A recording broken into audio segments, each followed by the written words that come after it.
కాంగ్రెస్ అగ్రనేత రాహుల్ గాంధీపై బీజేపీ ప్రభుత్వం అనర్హత వేటు నిరసిస్తూ హన్మకొండ జిల్లా లస్కర్ బజార్లో యూత్ కాంగ్రెస్ నేతలు ఆందోళనకు దిగారు. మోడీకి వ్యతిరేకంగా నినాదాలు చేశారు. ప్రజాస్వామిక దేశంలో ఇదొక చీకటి అధ్యాయాన్ని కాంగ్రెస్ నేతలు ఆరోపించారు.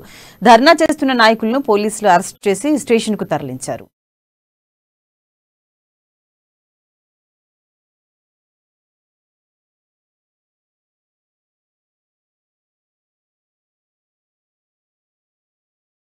భావి భారత ప్రధాని కాబోయే ప్రధాని మన దేశాన్ని రక్షించడానికి కాశ్మీర్ నుంచి కన్యాకుమారి వరకు పాదయాత్ర చేసిన రాహుల్ గాంధీ గారి మీద తప్పుడు సాక్ష్యాలతోటి 2 సంవత్సరాలు జైలు శిక్ష విధించే విధంగా అక్కడ కోర్టులో నిర్వహించిన తర్వాత దాని ప్రకారంగా నిన్న పార్లమెంట్ సెక్రటరీ గారు పార్లమెంట్ సభ్యత్వాన్ని రద్దు చేస్తూ ఒక సర్క్యులర్ రిలీజ్ చేయడం జరిగింది. ఏదైతే రాహుల్ గాంధీ గారు కాశ్మీర్ నుంచి కన్యాకుమారి వరకు ఈ యొక్క దేశంలో ఉన్న పేద ప్రజల కోసం పాదయాత్ర చేసిన సందర్భంలో అతనికి వస్తున్న ఆదరణ చూసి రాబోయే రోజులలో ఏ ఒక్క పార్టీ ఆదరణ కరువైతుంది.